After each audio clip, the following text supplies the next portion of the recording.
Bruntz, I'm going to change the subject. I asked DB a question, and I'm curious your thoughts. Out of the three guys that we got some recruiting news on in the last, few days, we'll take Tapu, who decommits from Oregon State. We've got Merritt, who commits to Alabama. And you've got Latif, who affirms his commitment to Nebraska.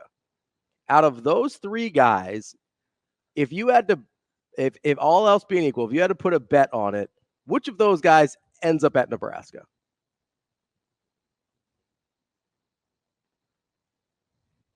I would say immediate. I would say Latif. I would say Tapu, and then I would say Merritt in that order. I mean, I'm obviously well aware of the video where he kind of declined to talk about his commitment status to Nebraska. Why obviously, Bruntzy? Well, it's my company. Oh. Company man. Company man. I was just curious. Man. I mean, like, where would you get that from? Yeah. But I mean, it was interesting though, right? Like it was a little weird. Just gotta say yes. But no, I mean, I think. Well, as we've learned from Jim Schlossnagle, sometimes it's not as easy as giving the simple answer.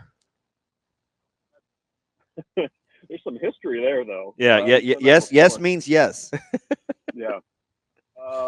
I don't know. I would probably say in that order. I think that's it. Merritt's an interesting one. Like I know that he has said repeatedly that when he was done, he was done. But there was legitimate back and forth there, I think, in his mind and kind of what he wanted to do. And I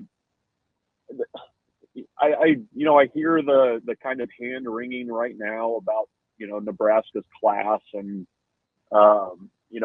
what momentum there is or isn't and that kind of thing. But I mean, Merritt's kind of a guy I just wonder, like, if Nebraska really strings together a good start to the season, I wonder if that picture changes at all.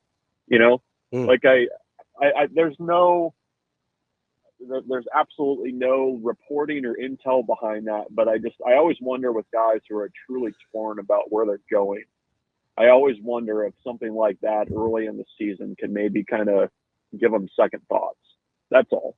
Yeah, and I mean, on the flip side of that, what if Alabama season doesn't start off great? The first season not under Saban, like that's certainly in the discussion. I do wonder though. Let's say Nebraska does start out well, that maybe helps Nebraska with a lot of recruits. Does it possibly hurt them with Latif? I mean, if he looks at Dylan Raiola and he's balling out, and you go, maybe I'm not going to play for my first couple of years. Like, do you think that hurts Nebraska with a quarterback in this class, whether it's Latif or anybody else, if they do get off to a hot start? I don't know. It's an interesting question. I mean, I think it probably depends on other options as well. Wouldn't that be a nice problem to have? I mean, I think I think Nebraska would be okay with having to find out what that looks like. Oh, shoot, man. Raiola's playing well. We may not get Latif. Yeah. I think it'd be a lot of TJ who? That would be a conversation they would probably be willing to have. They'd be willing to entertain. It's a real thing, though, right? I mean, if you pencil him in as a 3-year starter, yeah. I mean, I think that's a legitimate conversation that maybe you have to have if you have to have it. But I mean, when he made his decision to commit to Nebraska, I mean, I think Nebraska was by far his strongest opportunity. Not only with kind of who was recruiting him, but also the way that Nebraska's recruited him. I mean, they really, identified him and went all in on him. Glenn Thomas did. So I think that stuff matters. He's actively recruiting for Nebraska. He has been for a little while. So I don't know. I mean, like I said, I mean, that would be an interesting development for Nebraska if they all of a sudden had to worry about those things. But I don't know. I think Nebraska still is a really good option for him. So let me ask you something, because we almost never talk about this in terms of offensive linemen because you need so many. But I think They got 17 or 18 Yeah. linemen on their roster that are sophomores, redshirt freshmen, or freshmen. That's not all that Yep. inviting either, right? It's like, unless you're just No. because what do you say? Well, these guys aren't very good. We need you. Like, it's a little easier to see at quarterback, but I also get I can play 5 of these guys at a time. But Nebraska stockpiled quite a bit of youth. It's funny, like like in the camps this summer, they had a lot of Nebraska's offensive linemen were out helping with the camps and stuff like that, and they're really big on the togetherness and they go together as a group. Like it's visually striking when you see like 15 offensive linemen just like moving in a pack down the field. It's what they do. You get a good sense of like, okay, this room is really stocked, and what Nebraska has done a good job of, I think, on both sides of the ball on the lines, is they've got the tiers set up. Got guys like Ty Robinson and Hutmaker that have been through it, are your veteran guys on that side of the ball. On the offensive side, you've got Scott, you've got Ben Hart. Prohaska's been around forever. Mazuka is an older guy. I mean, even Lutovsky, we don't even talk about. He's been around for 4 years. I mean, like, you've got that first tier of veterans, and then you've got like the next guys kind of waiting in the wings that I think they feel pretty good about. Offensive line, especially. I think they feel good about Sam Sledge and what he can ultimately be. They love Justin Evans and his versatility. And then, they signed last year, Gibson Pyle and Grant Bricks, who I think are kind of the future of that group too. Gunnar Gatula's, moved up the depth chart. So yeah, it's not I'm guessing they probably don't lead with the current depth chart on the roster when they're having those discussions with recruits. But I mean, I think you have to appreciate the job that Matt Rule and his staff and the position coaches have done in kind of adding to those groups, and especially offensive line. I mean, they've taken massive classes the last 2 years because they kind of needed to. So I get the hand wringing when you see the 4- and 5-star offensive linemen committing elsewhere, but it's not like Nebraska has just been like letting that fall by the wayside the last 2 classes. Yeah, and the cool thing, Bruntz, is we kind of went through this exercise. It was on the fly, so I mean, shocker, I didn't do a lot of prep, but you could see it with the D line as well, where you've got a Ty and a Nash, and you're thinking interiorly, okay, Van Poppel can slide in and get X amount of plays. Kai Wallen can come in and get blank, or Vincent Carroll Jackson, or, after, Cam Linhart is now bigger. So instead of just a situational pass rusher, we can play him X amount of downs because he's good against the run. And, Princewell Princewell is ready to assume one of those premier rush spots with, Jamari. Like, you can see kind of the sequential slotting in and the moving up pretty crystal clear if you take a look at the D line. And I love how you said you watch them move in packs, because I watched a couple of their support staff, or listened to them talk about how one of the things that they're trying to emulate with what Raiola does is the unity and consistency in which his room works with purpose. Like, so they're looking at the same thing you are. Like, what is it about that group where they're just like one cohesive unit? And it's something like that I think the D-line room picked up on, and I think other rooms are picking up on it as well. Well, I think it helps. The continuity aspect helps a lot. Even going back to when Donovan Raiola was hired, that was one thing that linemen would talk about, that he would really stress, like, hang out together, do things together. Like, the togetherness aspect was something that I guess, I don't know if family is the right word, but like that type of bond is something that I think he worked really hard to kind of build. And I mean, I think you probably see the benefit of going into year 3 with him running that position group, because you haven't had to reset things. There's a culture in that group. You've got, like I said, I mean, you've got guys that are veterans and have been there for 3 years with him. You've got guys now that were recruited by him and are kind of in that mix as well. You know, kind of coming into that and understanding what's being asked of them, and you've got your old guys enforcing it. I mean, that's kind of I think what's been crystal clear is the way that it's been emphasized from the top down. So, and I think I've asked a couple linemen kind of where that came from, and I think there's something in the background that I don't know if it's from Wisconsin or where that Donovan picked that up, but I know it's been something that has really been hammered home since the day he took over. It's just weird to just listen to you run through a list of linemen and not mention names like Canuck, Jacob Hood, Turner Corcoran. Yeah, it's like, isn't that something? Just freely running through a list of names, and we'll see how productive they are. But this has to be the best we felt about having options in maybe I don't know, like 20 years. It's been a minute. I mean, last year, do we not remember the spring game last year? Yeah. Oh, we probably do. It's probably you probably forgotten. We're trotting 6 linemen out there. Yeah.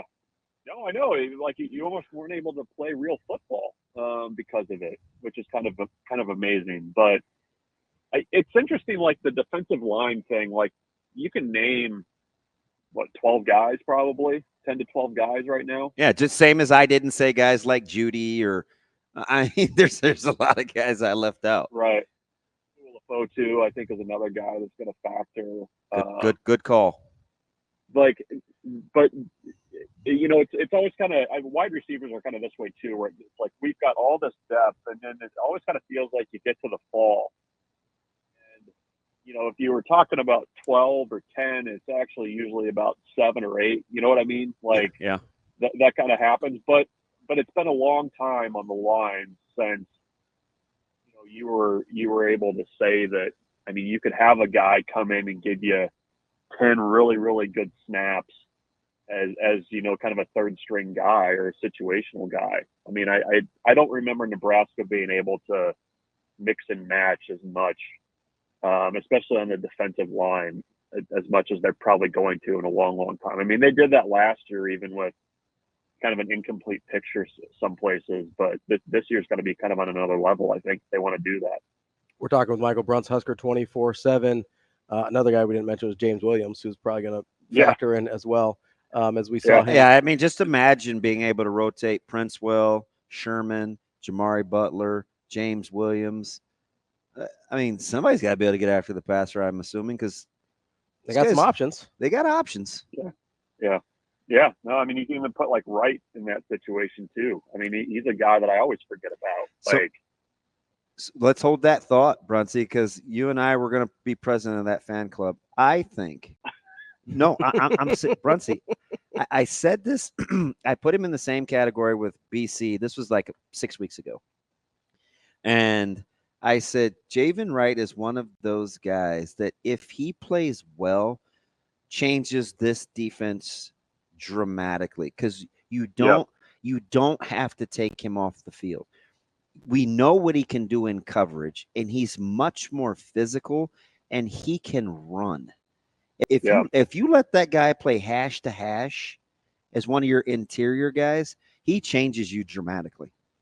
Yeah. Well, it felt like towards the end of the year, there was like that, you know how guys are in their careers where that light kind of comes on and the almost plays kind of turn into plays that are completed and made. Yep. Like it felt like towards the end of the season that kind of happened with him.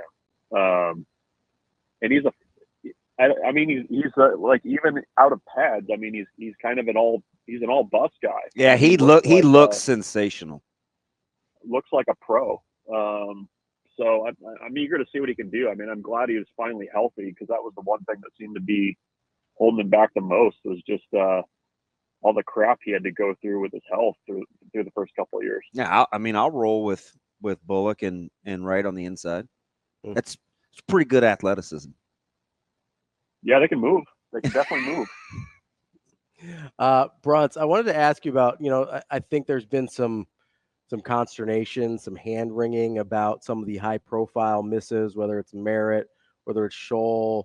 There's some other guys that have sort of fallen by the wayside as of late that are giving people, I think, a little bit of indigestion as they look at Nebraska's recruiting class. But you've obviously been doing this a while and you have really good familiarity in terms of what things look like. You probably have a better perspective outside of Nebraska than a lot of people that are kind of here locally. That's when you're aiming at guys that high profile, like this kind of just goes with the territory, right? You don't land most of those guys, or do you think there is any reason for concern? A team that hasn't been to a bowl game in 7 years or 8 years doesn't generally bat a high percentage on those kinds of guys. I mean, that's legitimately something that Nebraska needs to overcome. I mean, the other thing too, I think that sometimes gets lost. I mean, for a lot of these really high profile guys, I mean, they've been recruited for 2, 3, 4 years sometimes. I mean, like David Sanders, I mean, Nebraska got an official visit from him and he's, had high major offers for, basically most of his high school career. And, Matt Rule's only going into his second year. I think for a lot of those guys, Dawson Merritt's kind of this way a little bit, where Nebraska had to kind of work its way into the fight a little bit just because they were still playing from behind, just based on time frames of recruiting. So, we say that we've been saying it for a long time. I mean, I think if you can piece together some wins early in the season, I think that helps you with those types of players. I think Nebraska's got a ton to sell. I think this is a staff that's aggressive with recruiting and really works hard at it. So, I understand. I mean, when you see guys that officially visit or going elsewhere, that's not ideal. But like Damon kind of said this, where you got to remember, this is a program where like 80 guys are true freshmen or redshirt freshmen right now. Yeah. Like there's kind of, I know they're not, super concerned about roster numbers over there, but that's also got to be, I don't see how this class is huge again. I just don't know how they do it, but I think Nebraska is going to get some commits here, in late June, early July. A lot of these guys that visited the past week are getting close to making decisions, and we'll see what happens. And you still got guys like Hammerbeck in Houston on the hook. Hopefully a guy like Malachi Goodman. I just don't know how big. Still some good players out there. I just don't know how big they got a lot of young guys up front. A lot. Yeah. So I mean, we'll see. I mean, I get it. I understand it. I've done this long enough that you can kind of anticipate when the hand wringing starts. But I mean, I think Nebraska will get a few guys here in the next couple of weeks. I mean, is it kind of, I don't know. For me, you brought up a good point with the, and we got about a minute left here, Bruntzy. You brought up a good point with the official visits of guys with where Nebraska's at as a program. Like, I think there's a certain part of me that's like, hey, that's at this step in the process, that's a win to get some of these guys on campus, even if they don't commit. Like, is that a loser mentality, or does that kind of make sense to you that it's like, hey, part of the process is getting them here, and then maybe the next year after they start to win, some of those guys start committing? Yeah, I don't think it's a loser mentality. I mean, I think it's a step-by-step thing, Like, I think, you kind of swing a little bit bigger now that you've been there for a year. I think if you can, like I said, I mean, if you can build it a little bit more, I think there's still some strategy going on in terms of kind of how to use like the spring game weekend as a big official visit weekend. I don't know if they've gotten a ton of bounce out of that, like maybe they'd hoped. Maybe that's something they look at, but I think even Broderick Scholl, I mean, getting into that recruitment when it was very much trending Auburn already. I mean, I think that was good for Nebraska. So, that's a great call, BC, because his dad said he didn't expect it to be that tough. And I looked at him like he was just blowing smoke, and he basically reiterated, look, man, I don't even know you. I'm not saying that just to be saying it. Like I'm not. I'll just. It's his delivery, man. I knew he was being honest. Yeah. So I think that even though you're coming up short on some of those guys, I mean, the fact that Nebraska was even in that conversation, they did a lot of work to get to that point, given kind of where the program is and, at least the newness of Matt Rule to this job, which it still is in terms of the recruiting cycles for a lot of these kids. That's Michael Bruntz from Husker 24/7. Bruntsy, we appreciate it as always. We'll talk to you next week. Sounds good, guys. Thanks.